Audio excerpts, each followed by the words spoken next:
welcome to World at Noon. I am Obi Chukwemeka. We begin with updates on the situation of fuel scarcity in the country. Residents of Ondo State have expressed concern over the seeming unending fuel scarcity in Nigeria. The concern is premised on the latest incident of petrol scarcity, which they say is currently biting hard, affecting productivity and movement. Osrc Said, who was in town to check the state of things, reports that a litre of petrol sells between 620 and 800 naira. A new week begins in Akure, the capital city of Ondo State, southwest Nigeria, without the usual bustle on the street, as activities struggle to pick up fast enough. A few vehicular movements occasioned by a resurgence of petrol shortage at filling stations leave residents stranded. Getting to the desired destination a challenge. A drive round town by Osrc reveals that many fuel stations are shut to customers, while those opened are besieged by motorists. I come all the way from Ondo. Instead of, taking my vehicle or whatsoever, I can't because of the expenses that I will incur on it. They are not telling us where we are, what next. We won't have anything about it. Price of a litre of petrol now sells for between 620 to 800 naira, a situation causing lamentation from many.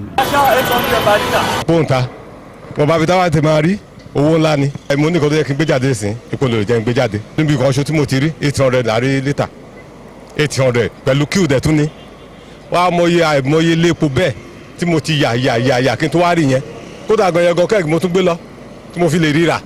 When there is no enough vehicle to convey everybody around, so somebody are going to work or you are going to some business, then there is no vehicle, you cannot move, you can't move around.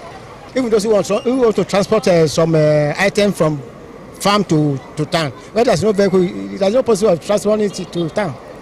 So it affects everybody. Personally now, I want to move out now, but there's no fuel. It's my friend who want to work, come and convey me now with his machine to where I'm going. So everybody is affected. While the scarcity of petrol and the attendant hike in price is reportedly being felt in different parts of Nigeria, for residents of Ondo State, resolving the challenge quickly is what government must seek to do. Sahid Aribisala, Osrc News. Meanwhile, Ondo State government has assured residents of the state that the current queues at petrol stations will soon fade away.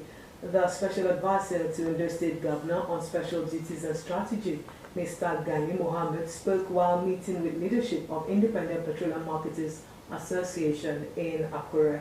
Osrc Zimo Ebieme covered the event, and the report is presented from our studio. The meeting with the leaders of State Petroleum Marketers Association was at the instance of the state government. It was to find a lasting solution to the current fuel crisis in the state. Representing the Ondo State government was the special advisor to the governor on special duties and strategy, Gani Mohammed. The state chairman of the Independent Marketers Association, Mr. Bayo Oluokere, said issues resulting in the fuel crisis have been rectified. The reason why you are having high prices all over is because the major marketers are supposed to sell at the lowest prices. Their depot is dry, it's empty. Oluokere appealed to people of the state not to involve in panic buying. For all indication, all that we are getting from the federal government, what causes shortage of supply is rectified, and as soon as fuel will come to Nigeria and it will be distributed to various depots for free dispensation. So within a matter of, even within 1 week to this time, the price will come down. The special advisor to the governor, Gani Mohammed, thanked the team for their understanding and promised the government will provide needed support to address the issues. To you, the marketers, you will not be happy. I know you can't be happy with rising continuous upsurge in the pump price. No person will like it. I know you are under a circumstance tí lè help much to intervene in this general spiral lówó epo ṣe ń gòkè tó wá ń di issue to the extent pé some of your men have even refused to dispense, and because perhaps a natural business person will want to say, okay, I want to make more profit so that maybe without in the car or whatever. He appealed to motorists to keep faith, promising that the fuel crisis will soon be forgotten.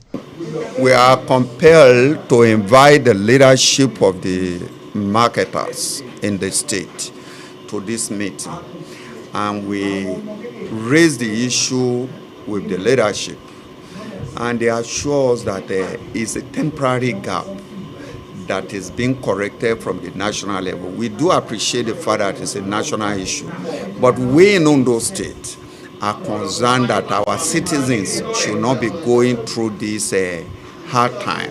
The meeting admonished traders not to capitalize on the situation to increase prices of commodities.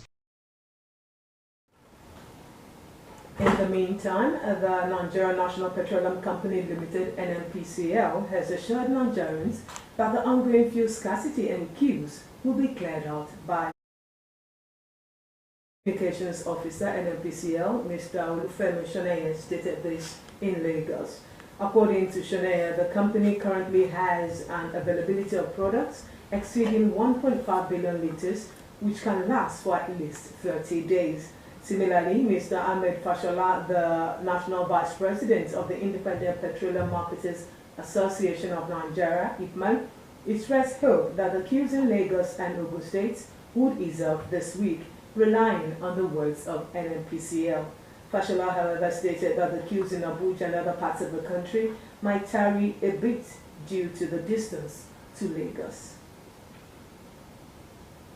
Away from that, Ondo State Governor Lucky Aiyedatiwa was given a rousing welcome at the Akure Airport as he returned from Abuja after receiving a certificate of return from the APC following his victory at the recently held primary election ahead of the November 16 governorship poll. The governor, who was addressing hundreds of supporters on his arrival, said he has a renewed vigor and determination to better the state in all areas. Aiyedatiwa, who saluted other governorship aspirants, urged them to support him to move the state forward and to ensure the success of the party at the November 16 governorship poll. He also urged to use the opportunity to thank people of the state for their support for his administration. Government House correspondent Wahab Bankole reports that the top government officials, political associates, lawmakers and public were at the Akure Airport to welcome the governor back to the Sunshine State. Hey,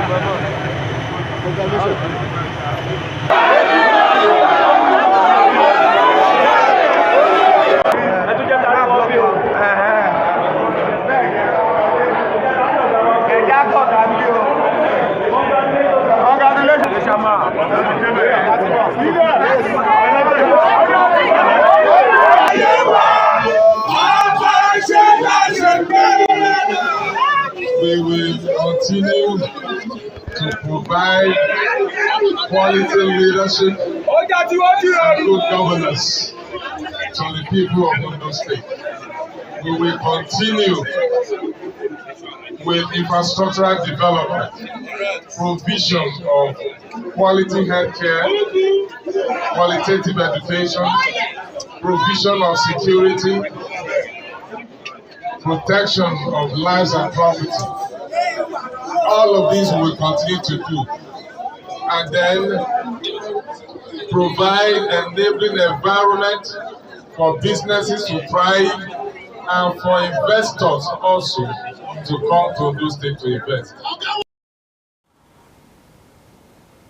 In another development, the Ondo Primary Election Appeal Committee has said it found no substance in the various petitions challenging the victory of Governor Aiyedatiwa in the April 20 governorship primary of the All Progressives Congress APC in Ondo State. The chairman of the committee and former Board Chief Governor, Mohammed Abubakar, was submitting the report of the committee to the APC National Working Committee, NWC, in Abuja, said the appeal committee received 6 petitions from aggrieved aspirants in the wake of the result declaration. He emphasized that many of the petitions were not backed up by documentary or electronic evidence to buttress the allegations of irregularities and manipulated results as claimed. He thanked the chairman and by extension the NWC for finding the committee worthy to do the responsibility. In other stories, the Nigerian government has announced the deregulation of electricity meter prices under the Meter as a Map scheme. The order, which takes effect from May 1st, was stated by the Nigerian Electricity Regulatory Commission, NERC, in a circular jointly signed by the Commission's chairman, Sanusi Garba, and its Commissioner, Legal Licensing and Compliance, Daffy Akweneyo. The new order, according to the Commission, shall be determined through a competitive bidding process with customers provided with a choice of authorized vendors.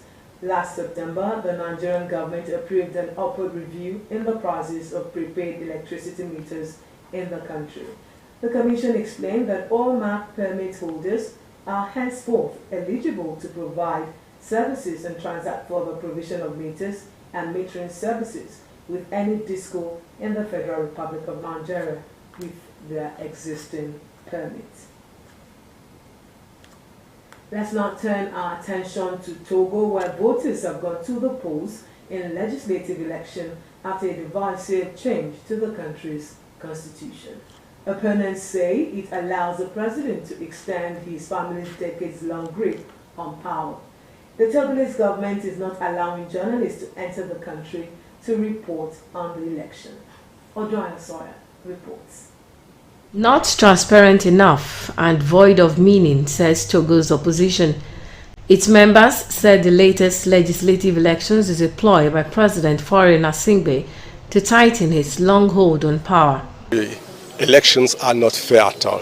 They are not fair because all the institutions involved in the process of election are completely controlled by the government, and the results are fabricated by the government also. So election is just a play to let the international community know that we are organizing election from time to time, but it's not a democracy. For the last 61 years, the Gnassingbé family has ruled over Togo. An old regime with the new constitution voted in parliament days before elections on Monday. The text has not been made public.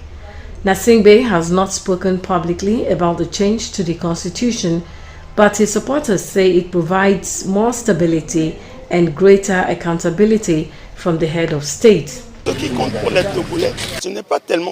issue is not whether we're a parliamentary or presidential regime. The people want to know who will help put food on the table. Critics say it will allow Gnassingbé to stay in power indefinitely because the president would be chosen not by the people but MPs running in this parliamentary election.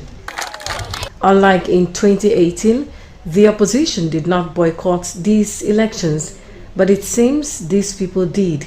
Out of the 4 million Togolese eligible to vote, few came out to cast their vote.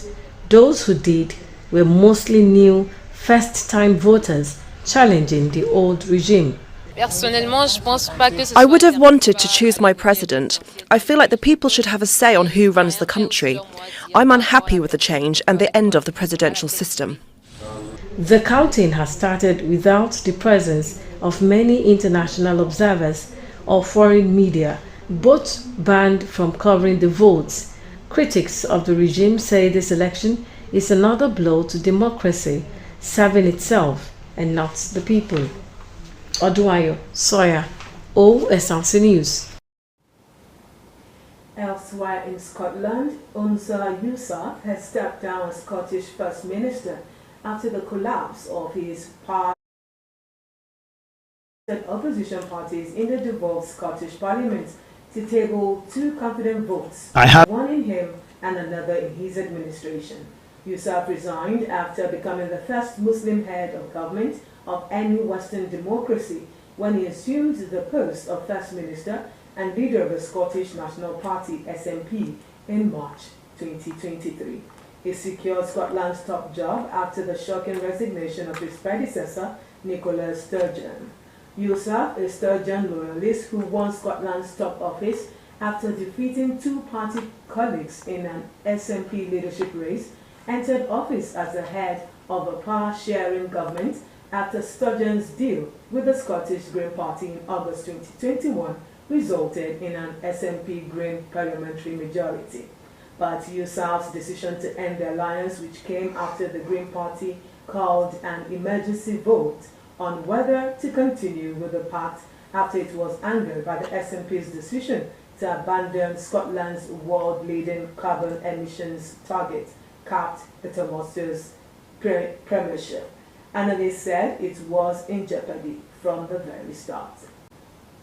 I have therefore informed the SNP's National Secretary of my intention to stand down as party leader and ask that she commences a leadership contest for my replacement as soon as possible. Clearly underestimated the level of hurt and upset that caused Green colleagues. For a minority government to be able to govern effectively and efficiently, trust when working with the opposition is clearly fundamental.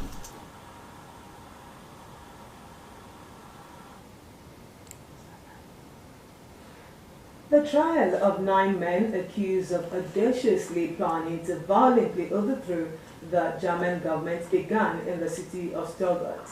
The suspects are part of what is known as Resberger, the raised citizens group including former soldiers. The 9 suspects are accused of plotting a violent coup to install minor aristocrat Heinrich XIII, Prince Rus, as Germany's leader and imposing martial law. The plot unraveled in late 2022 when police launched a series of raids. Charged with high treason for plotting to overthrow the German government, the 9 men on trial are allegedly part of the military wing of a far-right conspiracy group called the Right Citizens.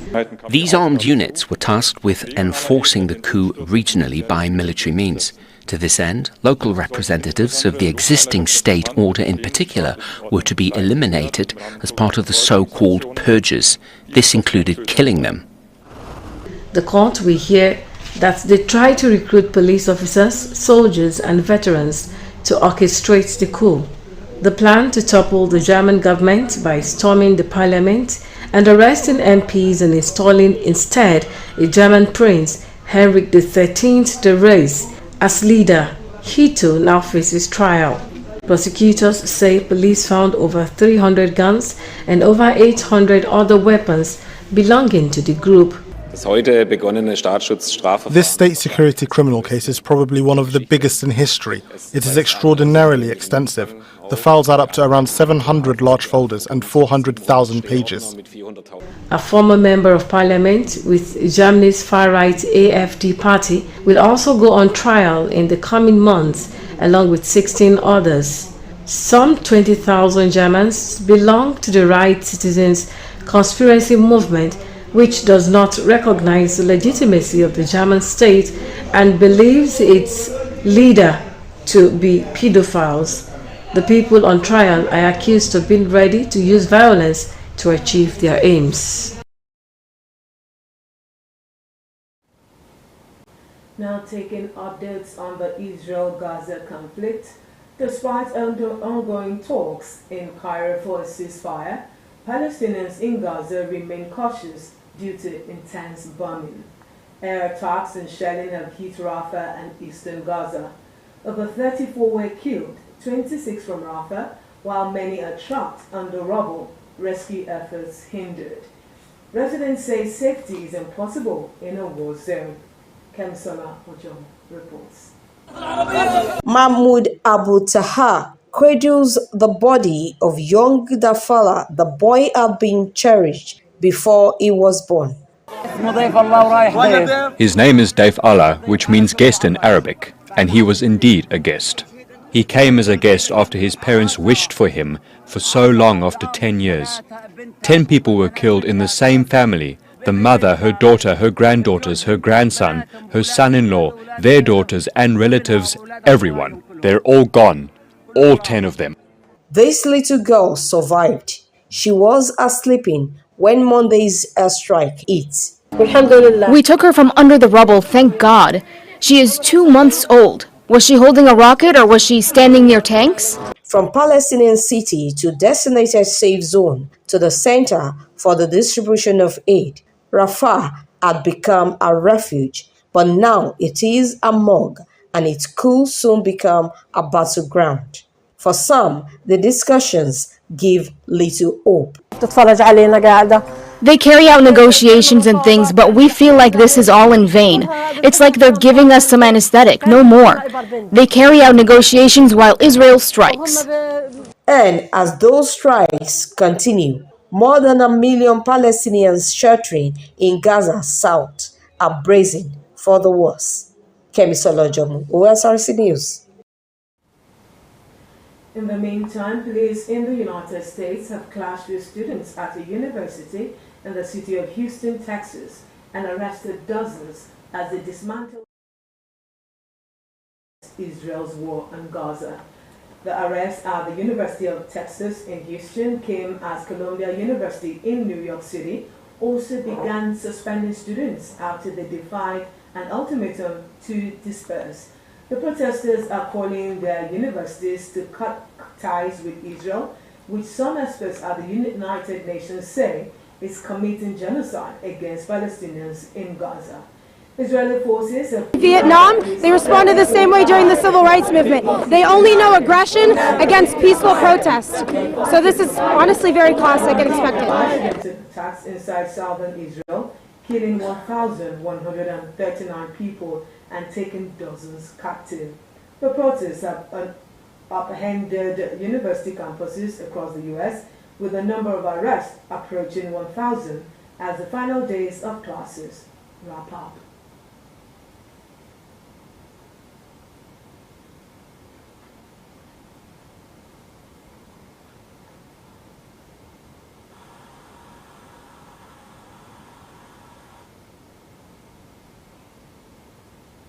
During the civil rights movement, they only know aggression against peaceful protest. So this is honestly very classic and expected.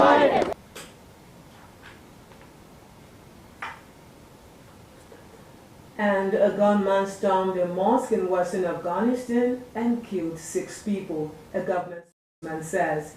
Ministry of Interior Affairs spokesman Abdul Mateen Khani said an unknown armed person shot at civilian worshippers in a mosque at about 9 p.m. on Monday in Andiesh town of Guzara district in Herat province. The state-run Bakhtur news agency said 6 civilians were martyred and 1 civilian was injured. Local media reports said a prayer leader known as Imam was also killed in the attack. The Iranian embassy in Kabul condemned the attack. Now talking sports, the board of Nigeria Football Federation on Monday approved the recommendation of its Technical and Development Committee to appoint former ace winger Finidi George as head coach of the senior men national football team, Super Eagles.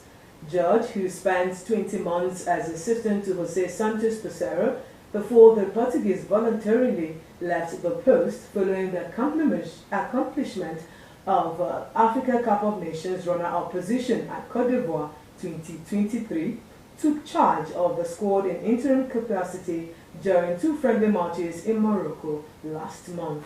His squad edged Ghana 2-1 in the first match, ending an 18-year winless streak against the Black Stars, but then lost 0-2 to Mali in the second game. George's immediate task will be to guide the Super Eagles to victory in 2 2026 FIFA World Cup qualifying matches against South Africa and Benin Republic in Uyo and Abidjan respectively in a little over 5 weeks. The matches are must-win encounters, with the Super Eagles lagging behind in third place in Group C of the African campaign behind Rwanda and South Africa. And with that, we conclude World at Noon. Many thanks for your time. Good afternoon.